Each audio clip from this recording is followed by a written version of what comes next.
Welcome back, everybody. Hot Mic live on location for Summit League Media Day here at the Premier Center in Sioux Falls, where in March they'll crown a champion to go to the NCAA basketball tournament. Our pleasure to be joined by two of the Bison men's basketball standouts. Noah Feddersen and Jacari White join us. They're one of the few returners on this North Dakota State men's basketball team. Guys, it's great to see you. We were just visiting with Coach Richmond. Jacari, I'll start with you. You're the old man of the group. Tell me about inheriting that leadership role, being a guy looked upon. How has that fit you so far during basketball practice? I mean, it's been taking some getting used to. Just, everything. I'm not going to say everything is going to, fall on me, but, everybody is looking up to me and, to lead the team and stuff. So, I got to own that, take that, and, run with it. Was that a tough role to get used to? Is that something you've had before when you played in high school? So high school was kind of different. I didn't only play my senior year, but when I came back, I was kind of one of the guys because I was older. So, yeah, it hasn't really been anything too crazy. I don't take much in the titles or anything. I'm human just like everybody else on the team. So. Noah, tell me, I know Dave mentioned to me about the conversations you guys had in the offseason about, okay, we're going to need you in a bigger role. Tell me about those conversations and how you took to that.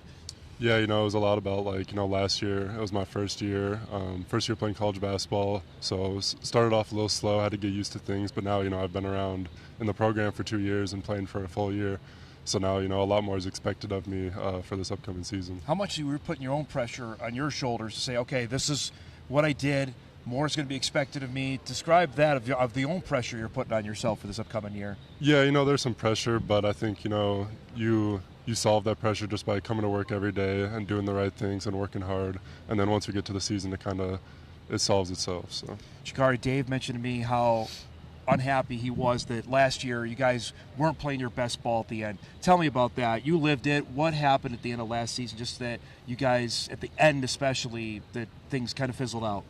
I just think we lost our focus towards the end, and we didn't really we weren't all locked in together. So, and we didn't really play as a team, and the results showed that. So, how frustrating was that, seeing where you guys had some moments were really good, and others were just, I assume, head scratching, right? Yeah, definitely very inconsistent throughout the year. Looking back, I think we lost 5 games in a row and then won 5 games in a row right after that. So that was definitely one of the main issues, was inconsistency with the team. And I think that kind of showed itself towards the end of the year. Being back in this building, do you just get the sense, of how frustrating it was at the end of last year? No, because, this is a new year and, new things going to happen. So I'm really excited for what's gonna happen come playoffs. So you're in it. So when you see the offseason, you see guys leave and new guys come in, it's crazy for us. You guys are out. Is it crazy for you guys, or is this just what it is nowadays? I mean, yeah, you lived it because you transferred as well. Yeah, it is kind of crazy. Just because you build relationships with people on the team, and it's hard to see a brother leave and go somewhere else, but. At the end of the day, people have to do what they have to do, and if that's the right thing for them, you got to respect that. Is that a conversation with a particular player, if you know they're leaving, that they reach out to the guys, or is that something you find out on social media like the rest of us do? Usually I would say we find out from the guys beforehand, which is nice. Like Jacari said, it's hard when you think someone's going to be staying around and then they end up leaving, but also like he said, they got to do what's best for them, and you got to respect that at the end of the day. So, on the flip side, when you start adding players, how much are you okay, I'm looking who this guy is, I'm looking up. How much does that go on? It definitely does. It's really exciting. We had some guys on visits in the spring, and I was lucky enough to host some of them. So it was nice, getting to know them, and then also getting to know, how they play and how they could fit in with us on our team. How, for you in that role, tell me about that, because you were on the flip side of this 3 years ago when you were coming up from Florida. So how much does that help that you live this and can help the guys that were coming in? I feel like, it ties back to that leadership role. I know what it was coming in and how I was coming in. So I know what not to do and, what I didn't like with the guys coming in. So, it really helps move things forward along faster. So for people that don't follow the game as close, you guys have a chance to work out through the summer, go through practice. What was that like? Noah, I'll start with you. It's just about going through and finding out about your new teammates and starting to gel in June and July. Yeah, for sure. A lot of it honestly was gelling together off the court. when we got 8 new guys coming in, it's hard to do good on the court if you don't know them off the court and close to them off the court. So we really emphasized that early on, hanging out with each other, spending time with each other throughout the summer, and that's just helped us play better together on the court. Jack Simone told me you made dinner for everybody. Oh, yeah. How did that go? It was really good. I mean, it surprised me. He was a really good cook. Was it good? Was it good? Yeah, it was really good. Yeah. But what was that to actually first bond with the guys like that over a meal? It was different. It was really different from last year because we didn't really do that. Like a lot of guys did, like pretty much their own thing a little bit. But it was nice for that initiative to be shown and actually followed through to actually do all that and be together as a core group and family. So then when you first got out there and started playing with these guys, tell me the immediate the reaction you had for the new players that came in. What went through your mind? I was like, hey, we got some weapons and we should be pretty good. So come out to the games and see. Yeah. How about for you? For me, it's just been fun. Playing with new players is always fun, and seeing what these new guys can do and offer us. I feel like every practice it's been a blast to show up and work with these guys. I was mentioning off air with you guys. You guys are long now. I mean, Jack Simone's 6'10", Pat Bath is 6'9", yourself is 6'10", Luke Kasuke is 6'5". Well, how does that change just the dynamic of the team when you guys are out there on the floor? Yeah, I think it makes us a lot more versatile and on the defensive end to do a lot of different things, whether it's switching or stuff like that. And then offense, it makes us tough to guard because we have, like Jacari said, we have so many different weapons now. And the fact that you're deadly from three-point range, Mason Miller can shoot the ball, Brennan Watkins can shoot. With that height, how much does that open up things for you guys on the outside? Oh, it opens up a lot because, with Jackson, he can shoot as well. He can shoot the ball, Yeah, and he can put the ball on the floor. Yeah. So, he can shot fake, drive, and kick out to one of us, and it makes it even more to guard. And we play so much better off the ball now that, a lot of people get more open. So, is there one thing that people underestimate about your game? I think you got on the all-defensive team last season, can shoot the three ball really well. Now you're a known commodity, so you might not sneak up on people. But what is maybe the thing that people don't anticipate about your game? Just I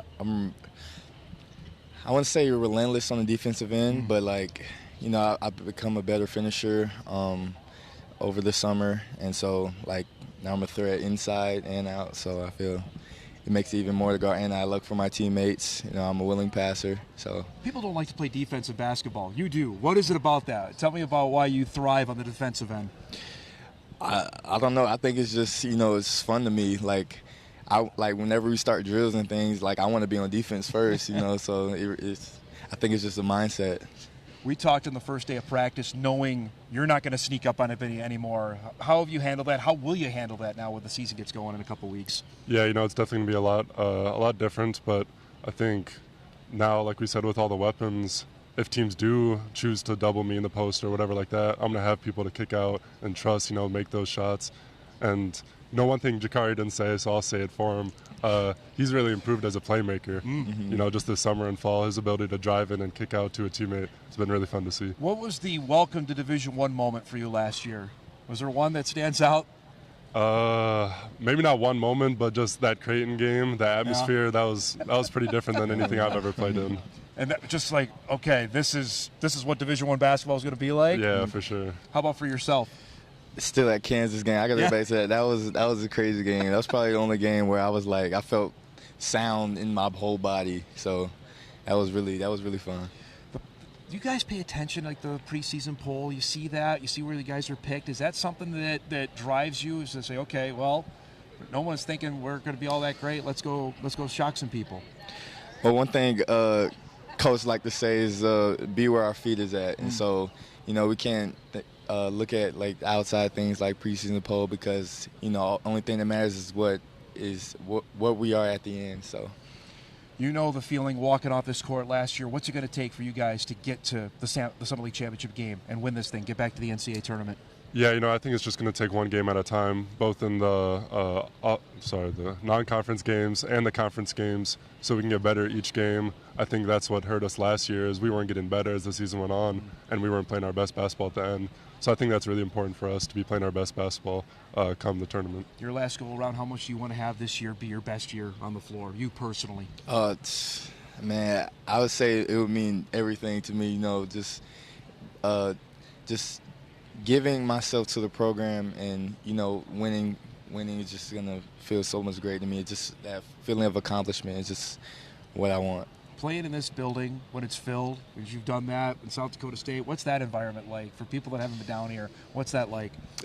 I wouldn't say it's electric. Like you walk in and you see just a lot of people here, and it just, you know, it gives you that game day feeling. You know, I like to say so.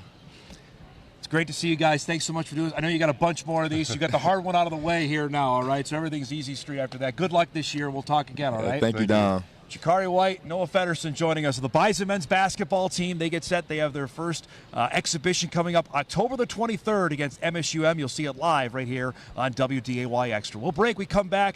The women's basketball team will meet with us. Jory Collins, head coach, coming up when we come back. Live to Sioux Falls right after this.